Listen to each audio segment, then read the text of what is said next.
ನಮಸ್ತೆ ಸ್ನೇಹಿತರೆ, ಎಲ್ಲರೂ ಹೇಗಿದ್ದಾರೆ? ಎಲ್ಲರೂ ಆರಾಮಾಗಿದ್ದಾರೆ ಅಂತ ಅಂದ್ಕೊಂಡು ನಾನು ನಿಮ್ಮ ಪ್ರೀತಿಯ ಬಯಸಿಮೆ ಹುಡುಗಿ ಹೊಸ ವಿಡಿಯೋಕ್ಕೆ ಸ್ವಾಗತ ಅಂತ ಹೇಳ್ತಾ, ತುಂಬ ದಿನಗಳಿಂದ ಈ ದಿನಕ್ಕೋಸ್ಕರ ಕಾಯ್ತಿದ್ವಿ. ಆ ದಿನ ಬಂದಿದೆ ಇವತ್ತು. ನಮ್ಮೂರಲ್ಲಿ ಆಂಜನೇಯಂದು ನೂತನ ಕಟ್ಟಡ ನಿರ್ಮಾಣವಾಗಿರುವ ಕಾರಣ ಆಂಜನೇಯನ ಜಾತ್ರೆ ಸಂಭ್ರಮ ಸಡಗರದಿಂದ ಜರುಗಲಿದೆ. ಸ್ನೇಹಿತರೆ, ಇದು ಬಂದ್ಬಿಟ್ಟು ನಾಗದೇವತೆಗಳ ಪ್ರತಿಷ್ಠಾಪನೆ ಮಾಡುವಂಥ ಜಾಗ. ಅದರ ಕಟ್ಟೆ ನೋಡಿ ಯಾವ ರೀತಿ ಮಾಡಿದ್ದಾರೆ ಅಂತಂದು. ಮತ್ತೆ ಇದು ದೀಪದ ಕಂಬ, ಮತ್ತೆ ಗರ್ಭಗುಡಿಯ ದ್ವಾರ ಬಾಗಿಲು ಸಮೇತ ವಿನ್ಯಾಸ ಚೆನ್ನಾಗಿ ಮಾಡಿದ್ದಾರೆ. ಯಾವ ರೀತಿ ಎಲ್ಲ ಕಾಣ್ತಿದೆ ಅಂತ ನೋಡಿ. ಮತ್ತೆ ಇದು ವಿಗ್ರಹ ಪ್ರತಿಷ್ಠಾಪನೆ ಮಾಡುವಂಥ ಜಾಗ ನೋಡಿ. ಗರ್ಭಗುಡಿ ನೋಡಿ ಯಾವ ರೀತಿ ಇದೆ ಅಂತಂದು ಒಳಗಡೆ. ಇದು ಸುತ್ತೂರ ಯಾವ ರೀತಿ ಎಲ್ಲ ಬಂದಿದೆ, ಗುಡಿಯ ಒಳಾಂಗಣದಲ್ಲಿ ಯಾವ ರೀತಿ ಎಲ್ಲ ಕಾಣ್ತಿದೆ ಅಂತಂದು ನೋಡಿ. ಯಾವ ಕಡೆಯಿಂದನೂ ನೋಡಿದರೂ ಬಹಳ ಚೆನ್ನಾಗಿ ಮೂಡಿ ಬಂದಿದೆ. ವಿನ್ಯಾಸದಲ್ಲಂತೂ ಹೇಳಲೇಬೇಡಿ, ಅಷ್ಟು ಚೆನ್ನಾಗಿ ಮಾಡಿದ್ದಾರೆ. ನನಗಂತೂ ಈ ಥರ ಇರುತ್ತೆ ಅಂತ ನಾನು ಅಂದ್ಕೊಂಡಿರಲಿಲ್ಲ. ಚೆನ್ನಾಗಿ ಬಂದಿದೆ. ಯಾವ ಕಡೆ ಅಂದರೆ ಯಾವ ದಿಕ್ಕಿನಿಂದನೂ ನೋಡಿದ್ರೂ ಬಹಳ ಚೆನ್ನಾಗಿ ಮೂಡಿ ಬಂದಿದೆ ಅಂತಲೇ ಹೇಳ್ಬೋದು. ತುಂಬ ವರ್ಷಗಳಿಂದ ಈ ದಿನಕ್ಕೋಸ್ಕರ ಕಾಯ್ತಿದ್ದೆ. ಯಾಕಂದರೆ ನಾವು ಕಾಲೇಜಿಗೆ ಹೋಗ್ಬೇಕಾದ್ರೆ ಆಂಜನೇಯ ಹಳೆಯ ಗುಡಿಯನ್ನು ಕಿತ್ತಿದ್ರು. ಈ ವರ್ಷ ನೂತನ ಕಟ್ಟಡ ಆಯಿತು ಅನ್ನೋದು ಖುಷಿ ಇದೆ ಅಂತ ಹೇಳ್ತಾ ನೋಡೋಣ ಬನ್ನಿ ಯಾವ ರೀತಿಯೆಲ್ಲ ನಮ್ಮ ಜಾತ್ರೆ ಆಚರಣೆ ಮಾಡಿದ್ವಿ ಅಂತಂದು.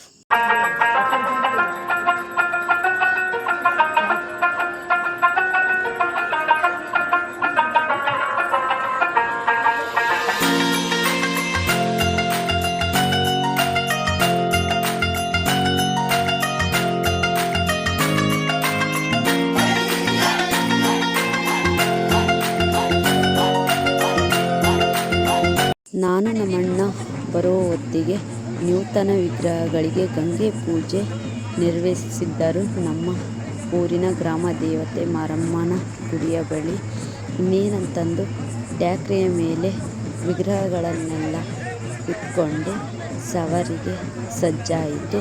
ಹಲವಾರು ವಿಧಿವಿಧಾನಗಳ ಪೂಜೆಯ ಮೂಲಕ ನಮ್ಮ ನೂತನ ವಿಗ್ರಹ ಸವಾರಿಗೆ ಹೊರಡಿತು.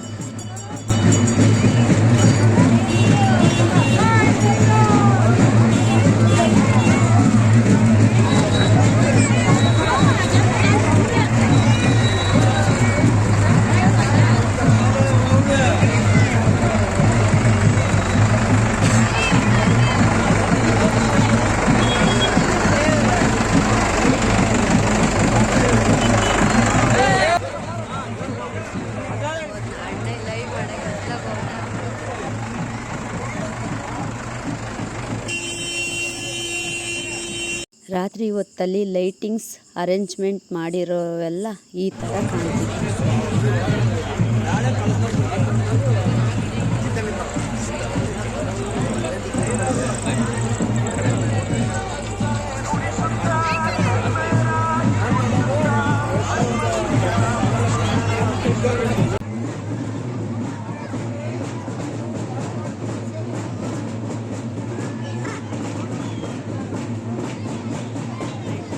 ನಾನಾ ವಿಧವಾದ ಕಹಳೆ, ಉದ್ಮೆ, ವಾದ್ಯಗಳ ಮೂಲಕ ನೂತನ ವಿಗ್ರಹದ ಸವಾರಿ ನಡೆಯಿತು.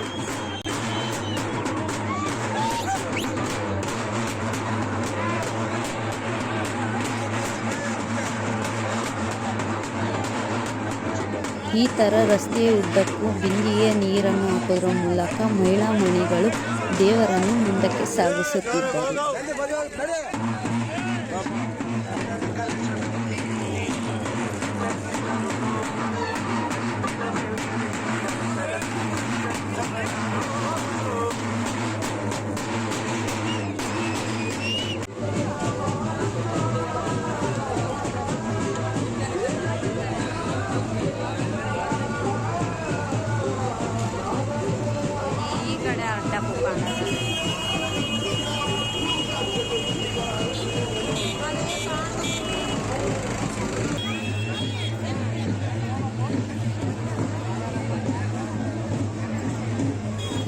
ಕೊನೆಗೂ ದೇವಸ್ಥಾನದ ಹತ್ತಿರ ಬಂದಿದ್ದಾಯಿತು.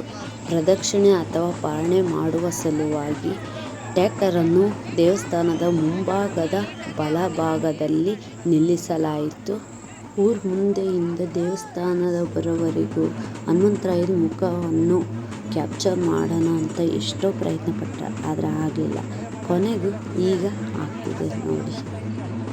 ಗಂಗಾ ಸ್ನಾನದಲ್ಲಿ ಭಾಗವಹಿಸಿದ ಪಾನೀಯ ನೀರನ್ನು ಹೊತ್ತ ಮಹಿಳೆಯರು ಮೊದಲನೆಯ ಪ್ರದಕ್ಷಿಣೆ ಹಾಕಲು ಸಜ್ಜಾದರು.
ಈ ನೂತನ ದೇವಸ್ಥಾನದ ಕಟ್ಟಡದ ಶಿಲ್ಪಿಗಳು ಬಂದ್ಬಿಟ್ಟು ಶ್ರೀ ಚಲ್ಲಯ್ಯ ಯಾನೆ ಚಂದ್ರಣ್ಣ.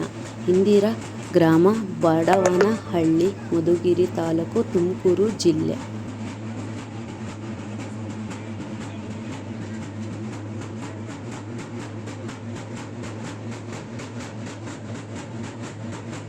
ಹಲವಾರು ಹೋಮ ಹವನಗಳು ಇರುವ ಸಲುವಾಗಿ ಇಟ್ಟಿಗೆಯಲ್ಲಿ 3 ರೀತಿಯ ಆಕೃತಿಗಳನ್ನು ರಚಿಸಲಾಯಿತು. ಅದರ ಮೇಲೆ ನಾನಾ ರೀತಿಯ ರಂಗೋಲಿಯನ್ನು ಹಾಕಲಾಯಿತು. ನಂತರ ಬಣ್ಣವನ್ನು ಕೆಲವು ಕಡೆ ತುಂಬಿದ್ದರು. ಈ ರೀತಿಯಲ್ಲಿ ಇತ್ತು. ಇದೇ ಥರ 3 ಸುತ್ತನ್ನು ನೂತನ ಕಟ್ಟಡದ ಸುತ್ತ ಹಾಕಲಾಯಿತು. 3 ಸುತ್ತು ಪ್ರದಕ್ಷಿಣೆ ಹಾಕಿದ ನಂತರ ಗರ್ಭಗುಡಿಯ ಹೊರಭಾಗದ ಒಳಾಂಗಣಕ್ಕೆ ಪ್ರವೇಶ ಮಾಡುವ ಮುನ್ನ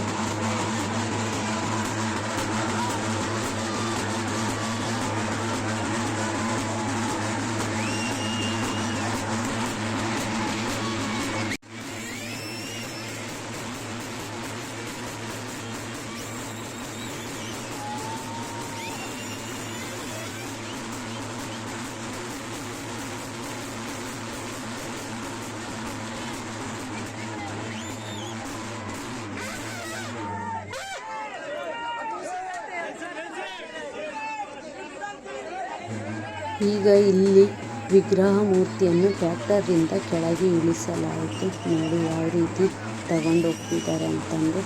ಈ ಆಂಜನೇಯ ಸ್ವಾಮಿ ಶಿಲಾ ವಿಗ್ರಹವನ್ನು ನಿರ್ಮಿಸಿದವರು ವೇದ ಬ್ರಹ್ಮಶಿಲ್ಪಿ ಶ್ರೀ ಎಸ್ ಮಂಜುನಾಥಾಚಾರ್ಯ. ಇವರು ಬೆಂಗಳೂರಿನ ಯಲಹಂಕದವರು.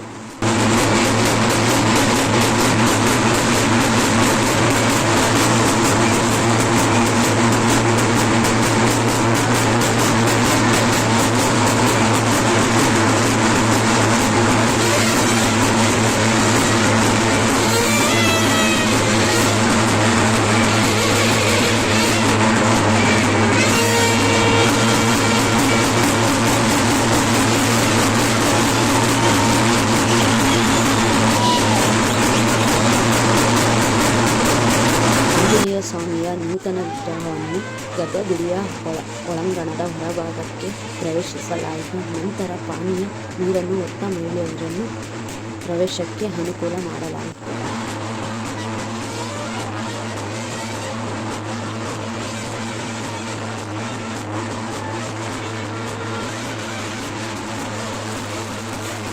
ನೂತನ ಗುಡಿಯ ಕಳಸವನ್ನು ಆಂಜನೇಯ ಸ್ವಾಮಿ ಅರ್ಚಕರಾದ ರಂಗಸ್ವಾಮಿಯವರು ಹೊತ್ತಿದ್ದರು.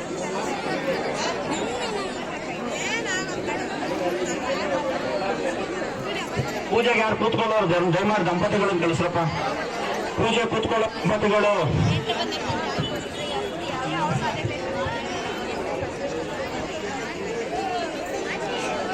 ನಮ್ಮ ಜಾತ್ರೆಯೊಳಗೆ ನಮಗೆ K116 ರಾಜ್ ಜಡೆಕುಂಟೆಯವರು ಸಿಕ್ಕಿದ್ರು. ಅವ್ರ ಜೊತೆ ಒಂದೆರಡು ಮಾತುಕತೆ, ಒಂದು ಫೋಟೋವನ್ನು ತಗೊಂಡ್ವಿ ನಾನು ನಮ್ಮಣ್ಣ. ನನ್ನ ಬಾಲ್ಯದ ಗೆಳೆತಿಯರು ಸಿಕ್ಕಿದ್ರು. ಅದರಲ್ಲಿ ಸುಚ್ಚಿ ಫೋನಲ್ಲಿ ಸಿಗ್ತಾಳೆ, ಆದರೆ ಈರಮ್ಮ ಮುಖಭೇಟಿಯಲ್ಲಿ ಇಲ್ಲ, ಫೋನಲ್ಲಿ ಇರಲಿಲ್ಲ. ಹಾಗಾಗಿ ನಿಮಗೆ ಚಿಕ್ಕ ಅನುಭವಗಳಲ್ಲಿ ಒಂದು ಅನುಭವನ ಹಂಚ್ಕೊಳ್ತೀನಿ. ಅದು ನಾವು ಪ್ರೌಢಶಾಲೆಯಲ್ಲಿದ್ದಾಗ ಪ್ರಾಥಮಿಕ ಶಾಲೆಯಲ್ಲಿ ಪ್ರವಾಸಕ್ಕೆ ಹೊರಟಿರುತ್ತಾರೆ. ಆಗ ನಾನು ಹೋಗ್ತೀನಿ. ಈರಮ್ಮ ಅನಿರೀಕ್ಷಿತವಾಗಿ ಬಂದಿದ್ಲು. ಧರ್ಮಸ್ಥಳದಲ್ಲಿ ಅನ್ನಪ್ರಸಾದ ಊಟ ಮಾಡಿ ಎದ್ದು ಬರುವಾಗ ನಾನು ಎಡಗೈಯಲ್ಲಿದ್ದ ಕರ್ಚಿಪ್ಪನ್ನು ಅಲ್ಲೇ ಬಿಟ್ಟು ಬಂದಿದ್ದೆ. ಆಗ ಈಕೆ ತಗೊಂಡಿದ್ಲು. ನಂತರ ನಾನು ಎಲ್ಲೋ ಒಂದು ಕಡೆ ನೆನೆಸ್ಕೊಂಡಾಗ ಆವಾಗ ತಗೋ ಅಂತ ಕೊಟ್ಟು ಅದರಲ್ಲಿ 150 ರೂಪಾಯಿ ಹಣ ಇತ್ತು.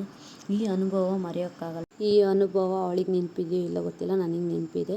ಇವಳು ಸಿಕ್ಕಾಗ ಅದನ್ನು ವಿವರಣೆಯಾಗಿ ನಿಮಗೆ ಹೇಳ್ತೀನಿ ಯಾವ ರೀತಿ ಅಂತಂದು. ಇಷ್ಟು ಆಗಿತ್ತು. ನನ್ನ ಜೊತೆಗೆ ಫ್ರೆಂಡ್ ರೀತಿ ಇರೋ ಅಂದರೆ ನಮ್ಮ ರಾಧಾ ಆಂಟಿನೇ. ಅವ್ರು ನನಗೆ ತುಂಬ ಇಷ್ಟ. ಅವ್ರ ಅಕ್ಕ ತಂಗಿಯರ ಜೊತೆ ಮಾತುಕತೆ ಆಡಿ ಒಂದೆರಡು ಫೋಟೋ ತಗೊಂಡು ಮತ್ತೆ ವಾಪಸ್ ಬಂದು, ನಮ್ಮ ದೀಪಾ ಮೇಡಮ್ ಅವರು ಫೋನ್ ಮಾಡಿ ಸುಚ್ಚಿನ ಮನೆ ಹತ್ರ ಕರ್ಕೊಂಬ ಅಂತ ಅಂದ್ಲು. ಅದಕ್ಕೆ ಅಲ್ಲಿಗೆ ಹೋಗಿ ವಾಪಸ್ ಬಂದು ಒಂದೆರಡು ಫೋಟೋ ತಗೊಂಡು ಬಂದಿದ್ದಾಯಿತು. ದೇವಸ್ಥಾನದ ಸುತ್ತಮುತ್ತ ಜನಸಂದಣಿ ಈ ಥರ ಕಾಣ್ತಿತ್ತು. ಕೊನೆಗೆ